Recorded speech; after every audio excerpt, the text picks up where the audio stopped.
Reading with your kids. Hola, ni hao, konnichiwa, assalamu alaikum, shalom, mahaba, moni wanji, namaste, jumbo, bienvenidos. Hi, my name is Jed Lee, and this is the Reading with Your Kids podcast. We are coming to you from the beautiful neighborhood of Reedville in the southwest corner of Boston, Massachusetts.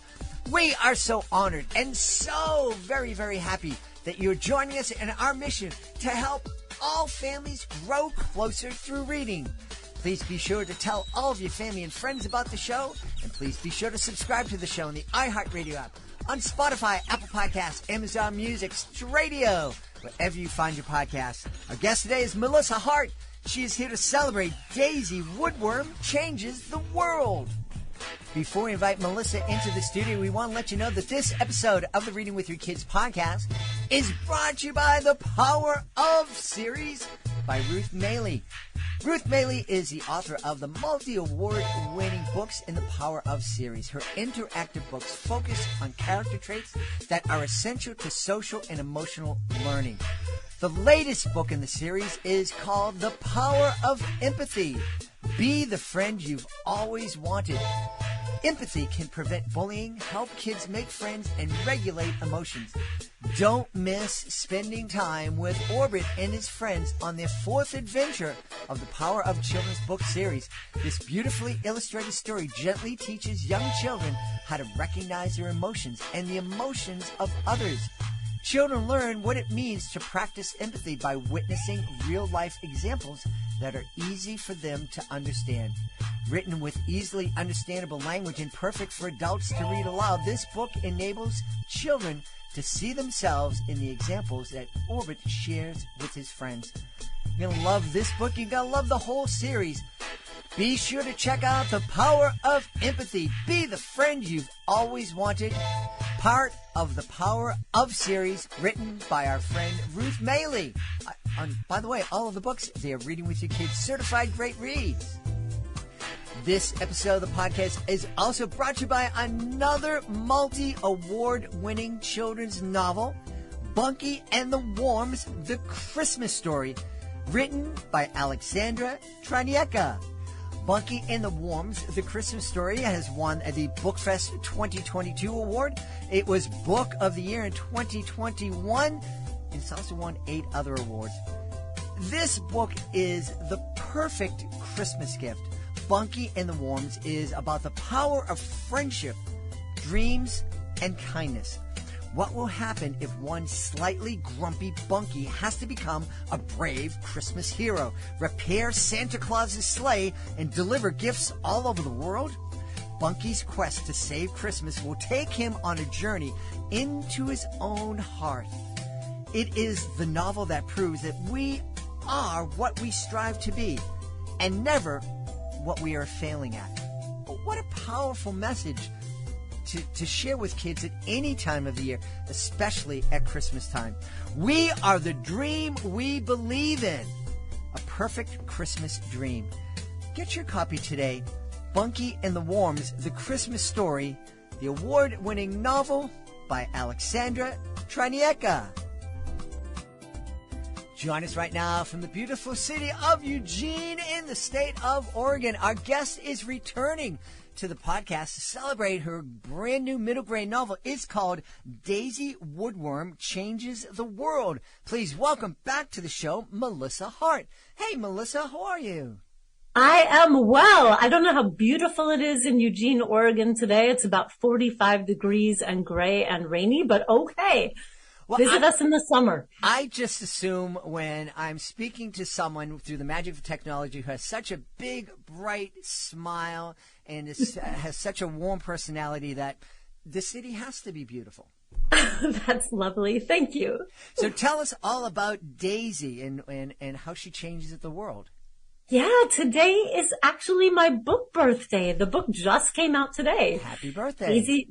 Thank you. Daisy Woodworm Changes the World is the story of a 13-year-old 8th grade girl, a track star and an amateur entomologist who gets an assignment to change the world and decides to help her brother, who has Down syndrome, fulfill his dream of being a YouTube fashion influencer. The problem is that their parents are overprotective and don't want him on social media. Another problem is that part of this assignment involves an oral report, and Daisy has a lisp and has historically been bullied in class. So she's terrified that her parents are going to catch wind of what she's doing, and even if she's able to fulfill her brother's dreams, she's not sure she can give that oral report in front of the class bully. Well, I can relate to this story on so many levels. First, I have a lisp and speech impediment, and experienced that as a very young student. Thankfully, I had speech therapy, and it's mostly over it. But my first few years in school, I had a very difficult time speaking, and so I absolutely relate to that. I also relate to Daisy's brother. Before I transitioned out of human services into performing, I worked my sort of interim job, my transitioning job was working at a school for kids with severe developmental disabilities, and my job was to help get them into the world. And our kids were very severely challenged. They really weren't able to do anything for themselves. Many had Down syndrome. Others had different levels of autism and Rett syndrome and whatnot. And a lot of the parents refused to let us take their kids into the community. Now, granted, this is before the American with Disability Act was passed, so we're talking 33, 34 years ago. The kids whose parents were open to the idea absolutely thrived. It changed their lives. But there were a lot of people who were just overprotective. They just assumed the world was going to treat their kids badly, probably with good reason for that. And it's just like, nope, I don't want. In one case, there was a kid, we were bringing kids into a typical public school and giving them chances to interact with their peers. And one of the kids in that school had their cousin was in my school. But that mom wouldn't let the cousin go in and play with her cousin and develop friendships. And it was so. I relate. This sound resonates with me. Yeah, I should mention that I grew up with my younger brother who has Down syndrome. He was born in 1975, and the doctor took one look at him and said to my mom, "You need to put him in an institution. He's never going to amount to anything," which was kind of a common practice at that time. But my mom said over my dead body and got him immediate pediatric physical therapy and other types of therapy so that he could learn to enunciate clearly, and put him in a therapeutic preschool. And he's extremely high functioning. He has a job. He has a social life. He has a girlfriend. And it's interesting to see how far we as a society have come regarding people with Down syndrome. A couple of months ago, I wrote an article for the Washington Post profiling 3 young adults with this particular genetic condition. One of them is Chris Nikich, and he is the first man with Down syndrome ever to complete an Ironman triathlon. Whoa! Yeah. Another is Abigail Adams, who goes by Abigail the Advocate. She's got 1 million+ followers on social media. She's an actress, a model, a public speaker, and the first woman to complete, woman with Down syndrome to complete a sanctioned sprint triathlon. Wow. The other guy I profiled is Nate Simon, who is the CEO of 21 Pineapples t-shirt company. So I love what is going on with this demographic. And this is part of my mission for Daisy Woodworm Changes the World, is to really, illustrate what people with Down syndrome are capable of, which is so much. Yeah, absolutely. I think I follow Abigail on Instagram. Oh, she's well worth following. She's phenomenal. Yeah, really, really a lot of energy and just a lot of fun. She just launched her own makeup and athletic wear business as well. It's called Shima.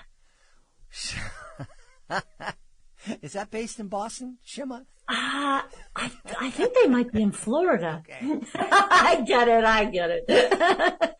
But I mean, I think you bring up a really wonderful point, and I think that this is something I would really advocate that families sit down and read Daisy Woodworm Changes the World together, or at least co-read it and create a family book club around it, because talk about the great conversations that we can have. Everything from, and I'm going to ask you to share some conversations you think families can have, but I'm thinking just sitting down and speaking to your kids about, gee, when I was growing up, I didn't see kids with Down syndrome in my classroom because they were institutionalized. Whatever it is. And also, it's a wonderful lesson to teach our kids that we really shouldn't be like that pediatrician or that the doctor to your mom, like, oh, this kid ain't going to ever amount to anything. Might as well institutionalize them now. It's like, no, we don't have the right to prejudge others. Mm-mm. I think one important thing over the past 3 or 4 decades to keep in mind is that parents and doctors have gotten so much savvier about those early interventions that people with Down syndrome can do to become articulate speakers. So many of them are born with a sort of an enlarged tongue, which inhibits articulation. But there are all sorts of things that you can do to practice that. And there's lots of physical therapies. And Chris Nikich is really a perfect example of somebody who's combined training, physical training, and diet and nutrition to become the superstar athlete that he is. Yeah. So I think that's really important. You asked about other talking points. I love the idea that families may read this aloud as a family book club. My daughter is 16. Up until recently, we read together, but now she's too busy with dance. But one of the themes that I think is particularly relevant right now, sadly, is that Daisy's parents, her dad is a stay-at-home dad, but then her mom gets laid off and she was the breadwinner. And so they are in a financial catastrophe and they go into business, with a super humiliating job.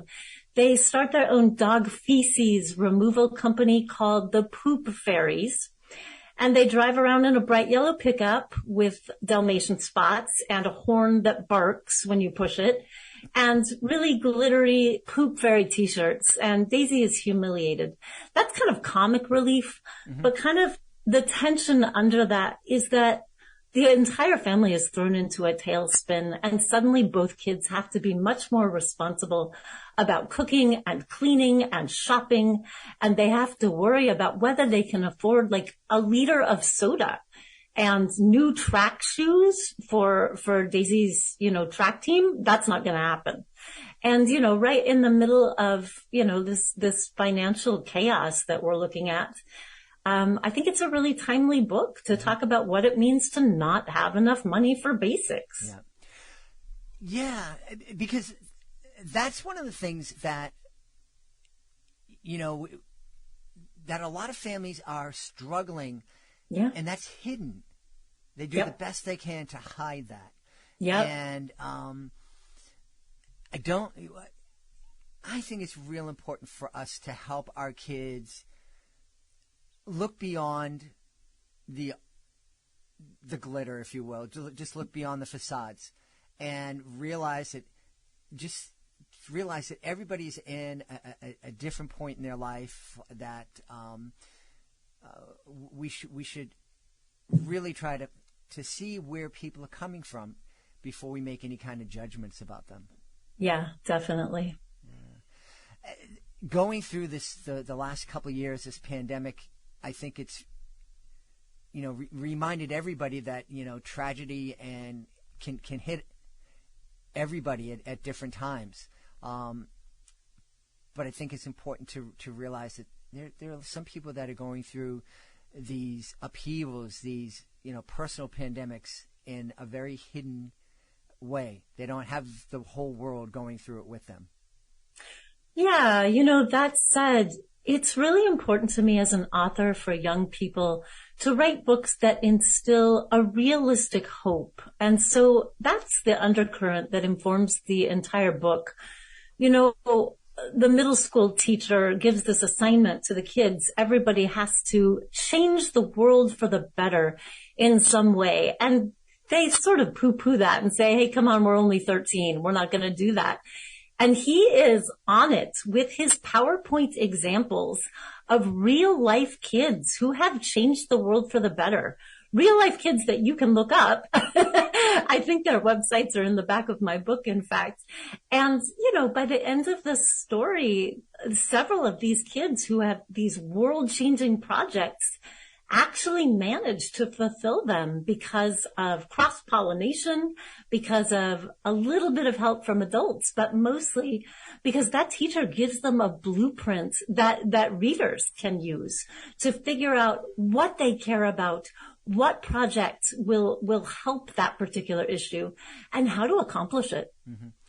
The other thing I like about the story, as you told us, Daisy, when we hear the words change the world, a lot of us think we're going to change the world. In reality, it's just as valuable, maybe even more so, to change one person's world.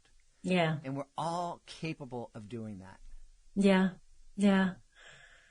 So I got the idea for this book because my younger brother has a passion for fashion and a lifelong subscription to GQ magazine.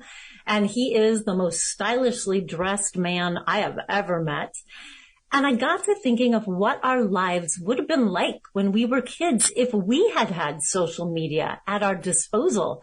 I had written an op-ed for the Oregonian 5 years ago when the first model with Down syndrome walked in the New York fashion show. And I thought, what a wonderful thing. He's really not interested in being an influencer himself now, but what a wonderful thing for this new generation. And suddenly you're seeing people with Down syndrome on the runway at New York Fashion Week. You're seeing them in Target ads and in movies and all over the place. It's really exciting. Yeah, it really is. It really is. And I will forgive you for referring to your brother as the most fashionable man you've ever met. I mean, I am wearing my dress tie-dye here. Hey, on a serious note, I remember it was a few years back. I'm not sure if it was 3 or 5 or maybe even more, but there was a Scandinavian country that was sort of celebrating the fact that they had eliminated Down syndrome in their country. And what an amazing accomplishment that was. Yeah. I was horrifired by that. What was your reaction to that? And what would you say to somebody that said, that we should try to eliminate it all over the world? I'm pretty horrified as well. That said, it is a really individual choice. You and I have both worked as special education teachers. Probably, it sounds like, for people with much more severe intellectual and physical disabilities than most people with Down syndrome have. It is such an individual choice. And I'm looking at my brother, who's age 47 now, and he's going to be living with my stepmother for the rest of his life, and she's 75. So you got to think about that. But at the same time, as I said before, people with Down syndrome are deeply worthy of respect and consideration and inclusion in all aspects of life, and they are making phenomenal contributions to society. Yeah.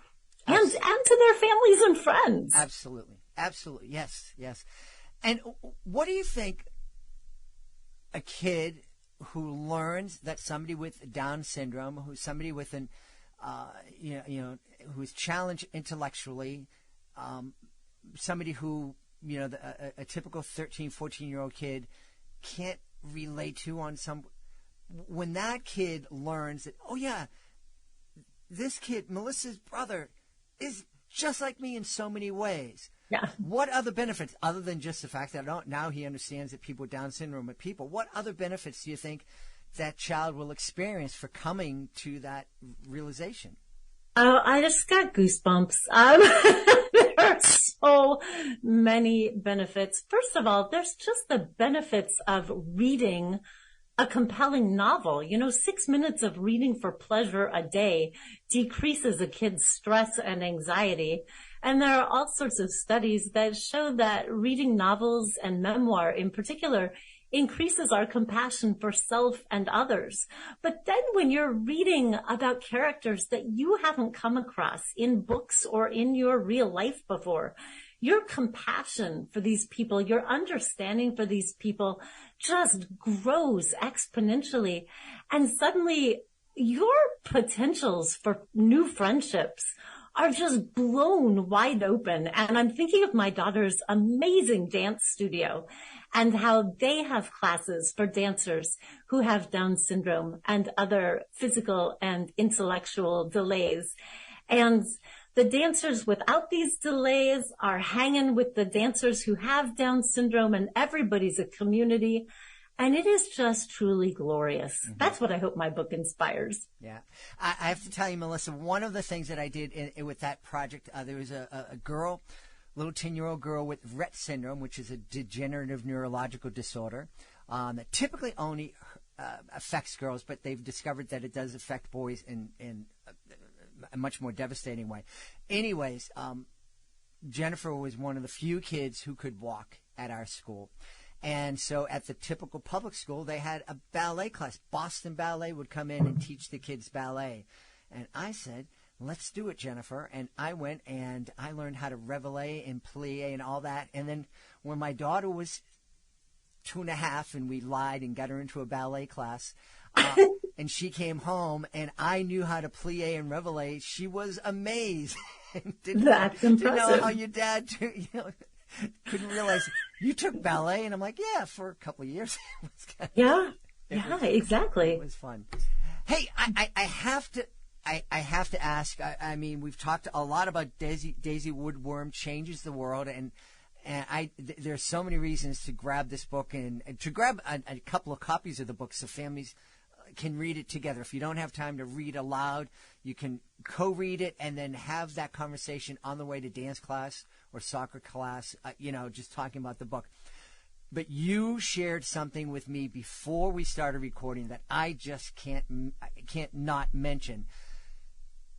Your grandfather was kind of weird. He had a weird, amazing ability, and I really want you to share that with the audience, please. All right. My great-grandparents were circus performers and vaudevillians, and they went by the stage names Haphazard the Careless Comedian and Mary Hart Who Cares Less. And they had a comedy juggling balancing act. And he had a particular skill in which he could slide down a tight wire on his head. I actually have his helmet. He made it out of leather without a groove across the top. And he just got to the top of this wire, stood on his head, and slid down. It was called the Slide for Life. I bet.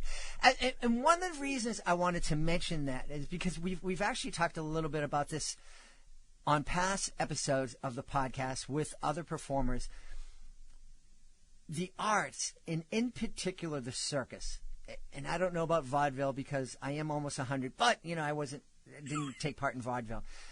But the circus is one of these places where people from all around the world with very, very varied talents and abilities and challenges come together to make magic happen for everybody. It really is,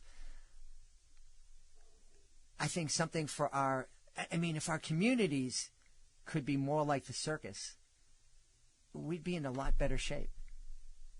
Absolutely agree. My great-grandmother used to regale me with stories of vaudeville backstage after the performances.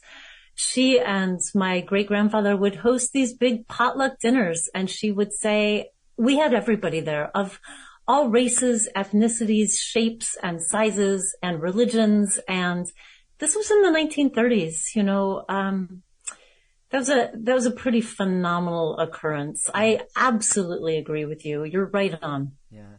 And do you think that is maybe one reason that not only that it gave your mother the compassion to tell that doctor, no, we're not putting my son away, but also had the vision to be, because that's one of the things that is really,